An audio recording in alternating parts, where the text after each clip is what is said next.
بسم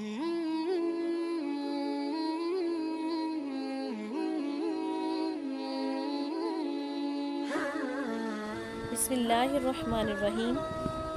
ناظرین، کائنات میں اللہ رب العزت کی تخلیق کے مظاہر ناقابل شمار ہیں۔ اجرام سماوی اور ان مجموعہ ہائے نجوم کی ریل پیل کائنات کے حسن کو دوبالا کرتے ہوئے اسے خاص انداز میں متوازن رکھے ہوئے ہیں۔ یہی اس توازن میں اس کائنات کا حقیقی حسن ہے، جس کے باعث میٹر اور اینی میٹر پر مشتمل کروڑوں اربوں کہکشاؤں کے مجموعے کلسٹرز بغیر کسی حادثے کے کائنات کے مرکز کے گرد محو گردش ہیں۔ ہماری کہکشاں ملکی وے دراصل ایک چکردار کہکشاں ہے۔ اس کی 4 بازو ہیں جس میں واقع کروڑوں ستارے کہکشاؤں کے مرکز کے گرد گردش کر رہے ہیں۔ سورج بھی اپنے ساتھی ستاروں کی طرح کہکشاں کے مرکز سے 30,000 نوری سال کے فاصلے پر اورین عام میں واقع ہے اور کہکشاں کے مرکز کے گرد 22 کروڑ سال میں اپنا ایک چکر پورا کرتا ہے۔ سورج کی اس گردش کو اللہ رب العزت نے قرآن مجید میں یوں فرمایا ہے: وَالشَّمْسُ تَجْرِي لِمُسْتَقَرٍّ لَهَا ذَلِكَ تَقْدِيرُ الْعَزِيزِ الْعَلِيمِ۔ اور سورج اپنے لیے مقرر کردہ راستے پر چلتا ہے، یہ راستہ غالب علم والا ہے اور اللہ کا مقرر کردہ ہے۔ سورہ یاسین۔ احوال قیامت کے زمن میں سورج کے بجھ کر بے نور ہو جانے اور اس کی حرکت رک جانے کے بارے میں اللہ رب العزت نے قرآن مجید میں ارشاد فرمایا: اذا الشمس کورت، جب سورج لپیٹ کر بے نور کر دیا جائے گا۔ سورج کی طرح چاند بھی اپنے متعین راستے پر مصروف سفر ہے۔ اس سلسلے میں ارشاد باری ہے: الشمس والقمر بحسبان، سورج اور چاند معلوم اور مقررہ فلکیاتی حسابات کے مطابق محو حرکت ہیں۔ چاند کی روشنی سورج کی مرہون منت ہے۔ جس طرح زمین سورج کی دھوپ سے تمازت پاتی ہے اور روشن ہوتی ہے، اسی طرح چاند بھی سورج ہی کی دھوپ سے منور ہوتا ہے۔ اللہ تعالیٰ نے علم و عرفان سے عاری دور کے متداول نظریات کے خلاف قرآن مجید میں سورج کے لیے روشنی دینے والا اور چاند کے لیے روشن کیے جانے والے الفاظ استعمال ہوئے ہیں۔ سورہ یونس میں ارشاد فرمایا ہے: هو الذی جعل الشمس ضیاء والقمر نورا، وہی ہے جس نے سورج کو روشنی کا منبع بنایا اور چاند کو اس سے روشن کیا۔ ارشاد ہے: سنریہم آیاتنا فی الآفاق وفی انفسہم حتی یتبین لہم انہ الحق اولم یکف بربک انہ علی کل شیء شہید۔ ہم عنقریب انہیں اپنی نشانیاں اطراف عالم میں اور خود ان کی ذاتوں میں دکھا دیں گے، یہاں تک کہ ان پر ظاہر ہو جائے گا کہ وہی حق ہے، کہ کیا آپ کا رب آپ کی حقانیت کی تصدیق کے لیے کافی نہیں ہے کہ جو ہر چیز پر گواہی بھی ہے۔ جن نشانیوں کے اظہار کا اللہ تعالیٰ نے اندیہ دے دیا ہے، سورج گرہن اور چاند گرہن بھی انہی میں سے ہے۔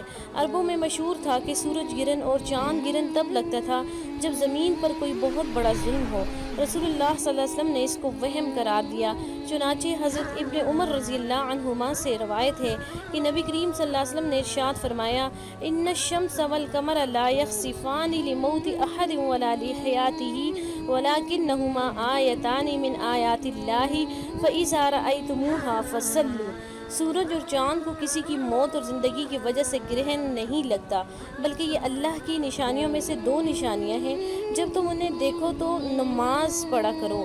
اور حضرت ابو مسعود رضی اللہ عنہ سے روایت ہے کہ رسول اللہ صلی اللہ علیہ وسلم نے ارشاد فرمایا: سورج اور چاند کو کسی کی موت کی وجہ سے گرہن نہیں لگتا، بلکہ یہ تو اللہ کی نشانیوں میں سے 2 نشانیاں ہیں۔ جب ایسا دیکھو تو نماز پڑھا کرو۔ احادیث مبارکہ سے ثابت ہے کہ رسول اللہ صلی اللہ علیہ وسلم نے گرہن کے وقت خود بھی نماز ادا فرمائی، جیسا کہ ارشاد ہے: حضرت ابو موسیٰ رضی اللہ عنہ نے فرمایا کہ سورج کو گرہن لگا تو حضور صلی اللہ علیہ وآلہ وسلم پر ایسی کیفیت طاری ہوگی جیسے قیامت آ گئی ہو۔ پھر آپ صلی اللہ علیہ وسلم مسجد میں تشریف فرما ہوئے اور نماز پڑھی، بہت ہی لمبے قیام، رکوع اور سجود کے ساتھ۔ میں نے آپ کو ایسا کرتے ہوئے کبھی نہیں دیکھا، اور فرمایا کہ یہ نشانیاں ہیں جن کو اللہ تعالیٰ بھیجتا ہے۔ یہ کسی کی موت یا زندگی کی وجہ سے نہیں ہوتا، بلکہ اللہ تعالیٰ اپنے بندوں کو ڈراتا ہے۔ جب تم کوئی ایسی بات دیکھو تو اللہ کے ذکر اور استغفار کی طرف دوڑو۔ زمین پر سورج گرہن اس وقت ہوتا ہے جب چاند گردش کے دوران سورج اور زمین کے درمیان میں آ جاتا ہے۔ جس کے بعد زمین سے سورج کا کچھ حصہ یا پھر پورا حصہ نظر نہیں آتا۔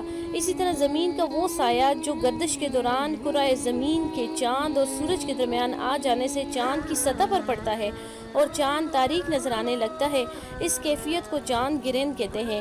قدیم مذاہب میں سورج گرہن کو اور چاند گرہن کے متعلق عجیب و غریب قصے مشہور تھے، جبکہ قرآن مجید نے اسے اللہ کی نشانی قرار دیا ہے اور رسول اللہ صلی اللہ علیہ وسلم نے نماز کسوف و خسوف ادا کرنے کا طریقہ بتا دیا ہے۔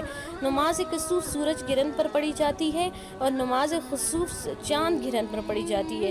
اس کیفیت میں سورج و چاند کی حرکت معمول سے ہٹ کر ہے، جو اللہ کی نشانی ہے اور قیامت کا منظر ہے۔